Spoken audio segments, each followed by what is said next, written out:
profil pelajar Pancasila. Belajar, bergerak, berbagi untuk negeri, kita menjalin kolaborasi. Belajar, bergerak, berbagi untuk negeri, demi bakti pada Ibu Pertiwi. Assalamualaikum warahmatullahi wabarakatuh. Perkenalkan saya Eka Puji Lestari SPD, CGP Angkatan 9 dari Kabupaten Probolinggo. Pada kesempatan kali ini saya akan melakukan sesi wawancara bersama Bapak Kepala Sekolah SDN Curatulis 1 dalam rangka modul 3.1, yaitu pengambilan keputusan berdasarkan nilai-nilai kebajikan. Mari kita ikuti. Assalamualaikum warahmatullahi wabarakatuh. Alhamdulillah baik Pak. Mohon maaf Pak mengganggu waktunya sebentar.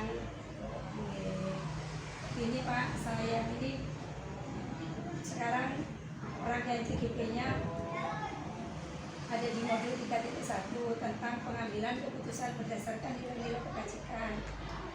Dalam rangka modul ini Pak, saya ada tugas sesi wawancara bersama dengan Bapak Kepala Sekolah. Bapak bersedia untuk wawancara sebentar Pak? Oke, terima kasih. Langsung saja Pak.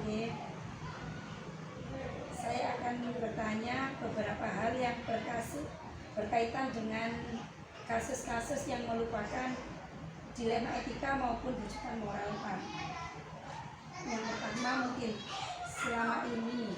selama Bapak menjadi kepala sekolah, bagaimana Bapak dapat mengidentifikasi kasus-kasus yang merupakan dilema etika maupun rujukan moral? Ya, mereka sebagai pemimpin, sebagai kepala sekolah, tentunya banyak kebijakan dan keputusan-keputusan yang harus diambil dengan tepat. Tentunya tidak semua keputusan itu mudah. Ada yang dilema etika dan ada yang rujukan moral. Dimana kalau dilema etika ini sulit kita putuskan karena semuanya putusan itu sama-sama benar. Tentunya untuk memilih keputusan yang tepat harus mempertimbangkan dua. Dan kedua, bukan moral itu gampang, kita kan ada aturan yang ada di sekolah. Mana yang benar, mana yang salah itu kan sudah ada aturan. Itu kita harus paham itu. Bagaimana cara kita mengidentifikasi, kita harus kembali ke apa itu dilema etika dan rujukan moral. Selama ini bagaimana Bapak dalam menjalankan pengambilan keputusan di sekolah Bapak, terutama ketika ada kasus-kasus di mana ada dua kepentingan yang sama-sama benar atau sama-sama mengandung nilai kebajikan? Cara melakukannya memang kita harus berpikir dan kita juga harus mengajak diskusi teman-teman guru mana-mana yang harus diambil keputusan. Pertama kita harus melihat kepentingan sekolah dan kepentingan masyarakat, dan itu memang sulit kita putuskan karena sama-sama benar. Bisa dikatakan itu harus betul-betul tepat karena semuanya itu sama-sama benar. Tentunya harus ada pertimbangan yang urgen untuk kepentingan sekolah, kepentingan kemajuan sekolah dan kebaikan anak dan masyarakat. Prioritasnya yang paling urgen sekali yang kita harus kita ambil. Terus langkah-langkah atau prosedur seperti apa yang biasanya Bapak lakukan selama ini? Kalau ada permasalahan yang harus menuntut keputusan yang dilema etika, maka kita harus pertama tadi kita harus mengajak diskusi kepada teman-teman itu, dan yang kedua nilai-nilai yang kita pertimbangkan juga harus kita perhatikan juga. Terus kan ada ini yang urgen yang untuk kebaikan sekolah itu juga harus kita utamakan, kita perhitungkan. Kemudian dari itu kita ambil keputusan, dari keputusan itu kemudian kita refleksi mana yang betul-betul keputusan itu yang betul-betul tepat dan benar.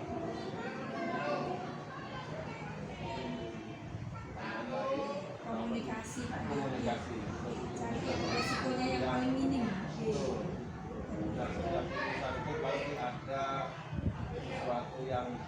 dan plus kan. Iya. Makanya kita harus kurangi yang minus. Kita harus banyak yang Meminimalkan risiko sih. minimal risiko. Iya. Terus hal apa saja yang selama ini Bapak anggap efektif dalam pengambilan keputusan, khususnya kasus-kasus yang dilema etika, Bapak? Yang paling efektif kalau kita ada sesuatu kasus yang dilema, kita melihat kasus itu, kemudian kita kita diskusikan dengan teman-teman dan kita lihat mana yang yang paling banyak positifnya, kemudian kita langsung eksekusi. Keputusan itu harus kita segera ambil. Yang paling positifnya yang terbanyak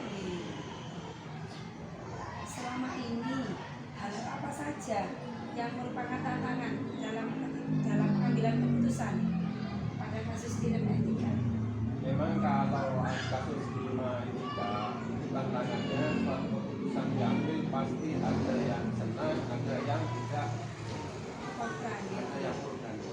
Nah, yang kontra dan yang tidak senang ini kita perlu penjelasan secara mendetail sehingga keputusan itu bisa diterima oleh semua. Jadi win-win solution. Apakah Bapak memiliki sebuah kata-kata atau jadwal tertentu dalam sebuah penyelesaian kasus dilema etika? Apakah Bapak mungkin langsung menyelesaikan di tempat atau di jadwal, memiliki sebuah jadwal untuk menyelesaikannya, baik bentuk maupun prosedurnya itu seperti apa yang Bapak jalankan selama ini? Kalau jadwal secara khusus tidak ada, itu penentuan visional. Tapi ketika ada suatu kasus, maka kita harus memprogram. Hari ini apa yang kita harus tangani, kita selesaikan hari ini sehingga sampai akhir keputusan. Jadi untuk jadwal pasti itu tak ada. Tapi ketika ada sesuatu keputusan yang harus diambil, kita juga harus membuat langkah-langkah yang juga perlu dijadwal. Tapi itu kondisi. Ada progres sampai akhirnya Sampai akhir, sampai refleksi. Kira-kira apakah ada seseorang atau mungkin faktor-faktor yang selama ini mempermudah atau membantu Bapak dalam pengambilan keputusan, khususnya dalam kasus dilema etika? Ya, banyak faktor yang mempermudah ambil keputusan, terutama kolaborasi dengan teman-teman guru itu harus, sehingga kita mengambil keputusan juga mudah, dan juga dukungan dari wali murid dan juga dukungan dari kita juga itu yang mempermudah kita mengambil keputusan. Jadi dari stakeholder Ya, lagi. Dari semua hal yang telah Bapak sampaikan, kira-kira pembelajaran apa yang dapat Bapak petik dari pengalaman Bapak ketika mengambil keputusan dilema etika? Setiap pemimpin pasti dihadapkan oleh dua masalah yang kadang-kadang keputusan itu sulit untuk dibedakan karena saling kadang-kadang keputusan itu kan sama-sama hal apa yang kita harap bahwa ambil keputusan apapun pasti ada senang dan tidak senang itu harus kita beri. Bagaimana tidak suatu masalah itu tidak terjadi bagaimana supaya tidak terjadi suatu masalah yang tidak menunjukkan keputusan yang dilema tadi ketika karena kita harus membangun bersama pengertian di antara semua masyarakat dan kita perlu kerjasama.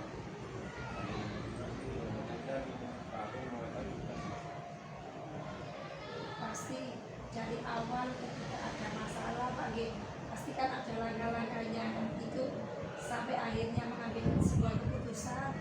Insya Allah sudah dilakukan sesuai progresnya Pak G, sehingga keputusan yang diambil itu benar-benar terbaik. Iya. Oke, terima kasih Bapak atas waktunya. Amin. Sukses untuk kita semua. Semoga kedepannya dalam memimpin sekolah ini Bapak tidak mendapat masalah yang cukup berat, sehingga kalaupun ada masalah itu yang kecil saja sehingga lebih mudah dikerjakan dan diatasi. Terima kasih Bapak Harapan saya Umar. semoga Oke. Bu Eka suatu saat jadi pemimpin bisa menerapkan ini dan kepada Insya Allah Bapak. Terima kasih Bapak atas dukungannya selama ini. Oke. Terima kasih. Assalamualaikum warahmatullahi wabarakatuh. Sekian wawancara saya bersama Bapak Kepala SDN Juratul Santi, Bapak Umar Hasan, SPD SD. Terima kasih. Assalamualaikum warahmatullahi wabarakatuh.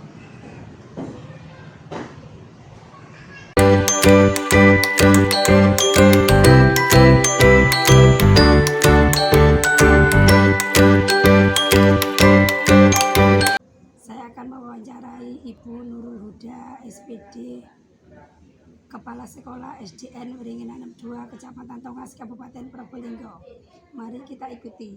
Selamat siang Ibu Nurul. Siang Bu Eka, Bagaimana kabarnya Ibu Nurul? alhamdulillah sehat. Sebelumnya saya mengucapkan terima kasih banyak Bu Nurul sudah menyempatkan waktu untuk membantu saya dalam sesi wawancara dalam rangka memenuhi tugas CGP modul 3.1 tentang pengambilan keputusan berdasarkan nilai-nilai kebajikan. Monggo. Nggih. Langsung saja Bu nggih. Nggih. Nggih, terima kasih. Eh, Selama ini bagaimana Ibu dapat mengidentifikasi kasus-kasus yang merupakan dilema etika maupun rujukan moral? Untuk kasus dilema etika ataupun rujukan moral ya, saya rasa untuk kasus dilema etika itu bagi saya sendiri itu menimbulkan kegelisahan karena membutuhkan pemikiran untuk mengambil keputusan karena ada dua kebajikan yang bertentangan atau berada pada pilihan yang sama-sama benar. Sedangkan untuk rujukan moral itu mudah dalam mengambil keputusan karena apa? Karena harus memuat kebenaran yang berpedoman pada nilai-nilai yang memang benar, memang baik. Jadi antara benar atau salah secara aturan. Sesuai aturan. Iya. Lebih sulit dilema etika Bu. Iya. Terus selama ini bagaimana Ibu menjalankan pengambilan keputusan di sekolah Ibu, terutama untuk kasus-kasus yang ada kepentingan sama-sama benar atau sama-sama mengandung dua nilai kebajikan yang sama? Iya. Kalau saya di sekolah saya ya, biasanya saya mengambil keputusan itu dengan berbagai pertimbangan. Jadi keputusan yang saya ambil itu melalui proses atau pertimbangan banyak hal sehingga keputusan itu dapat dipertanggungjawabkan. Lagi pula apa ya? Yang sekiranya terbaik untuk semuanya Bu. Nah, ya karena kita itu kan di lembaga Bu Eka ya. Betul. Kira-kira langkah-langkah atau prosedur apa yang biasanya Ibu lakukan selama ini? Kalau rujukan moral itu kan dengan melalui ataupun mengikuti peraturan yang ada. Nggih. Kalau dilema etika itu nanti saya mempertimbangkan dulu, kemudian bisa musyawarah dengan kasus-kasus yang berhubungan dengan dilema etika. Jadi dengan musyawarah dengan guru yang nantinya ini tidak merugikan salah satu guru. Koordinasi mungkin. Nah, dengan ya, teman guru dan koordinasi. stakeholder Nggih. mungkin. Nggih. Tentunya Bu Eka ya dengan mempertimbangkan regulasi yang ada, prinsip berbasis hasil akhir kan begitu ya, Betul. dengan uji publikasi maupun berbasis rasa peduli kita. Rasa peduli kita. Betul. Selama ini hal apa saja yang Ibu anggap efektif ketika mengambil keputusan dalam kasus dilema etika Ibu? Yang menurut saya ya yang paling efektif itu tadi itu ya, mempertimbangkan dengan berbagai faktor maupun fakta yang ada ya, untuk memikirkan opsi trilema, kayak begitu ya, opsi trilema yang mungkin diambil sebagai jalan tengah. Iya. Selanjutnya, hal-hal apa saja yang selama ini menjadi tantangan dalam pengambilan keputusan kasus-kasus yang dilema etika yang Ibu ada? Nah itu Bu Eka ya, yang paling saya menjadi tantangan saya ya, apabila mengambil keputusan yang sama benar. Berat. Ya, itu yang paling berat menurut saya. Itu Eka. Jadi kadang mungkin sebagai pimpinan Ibu itu merasa mana ya yang mau diambil keputusan, kan memilihnya sama-sama benar, Bu, nggih, karena nggih. sama-sama benar. Kita dihadapkan pada posisi yang sulit mungkin, Bu, nggih. Nggih.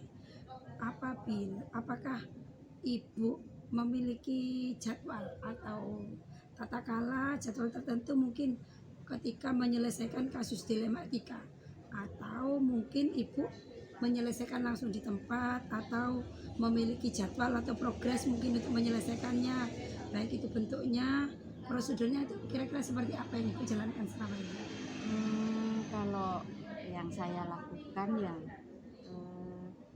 untuk apabila terjadi kasus dilema etika ya, itu saya sebenarnya tidak ada jadwal tertentu, jadi dilakukan saat ada masalah, meskipun tidak langsung waktu itu harus mengambil keputusan. Kadang iya, saya tawarkan dulu bagaimana enaknya, jadi tidak harus hari itu, jadi harus dipikirkan dulu kasus itu. Prosesnya. Iya, ada prosesnya. Proses dan progres sampai akhirnya nanti Ibu bisa mengambil keputusan. Ya, langkah-langkahnya mungkin Ibu ngoten nggih. Selama ini adakah seseorang atau faktor-faktor apa yang selama ini bisa mempermudah dan membantu Ibu dalam mengambil keputusan dalam kasus dilema etika ini? Kalau saya untuk memecahkan ya, atau menyelesaikan kasus dilema etika ini, biasanya saya selalu musyawarah dengan guru, kemudian mereka saya mintai pendapat bagaimana, nanti dicari jalan tengah ya, bagaimana yang baik untuk kasus dilema etika. Berarti termasuk salah satunya tadi itu dari dukungan dari teman-teman juga ya, perlu itu Bu, yang membantu dan mempermudah, kolaborasi Bu ya. Kalau dari semua hal yang Ibu sampaikan tadi, apa kira-kira pembelajaran yang dapat Ibu petik dari pengalaman Ibu dalam mengambil keputusan dilema etika? Jadi masing-masing dalam penyelesaian dilema etika itu Bu ya, ada resikonya. Iya, resikonya bagi kita ya, bagi lembaga tentunya ya, untuk yang berhubungan dengan lembaga. Jadi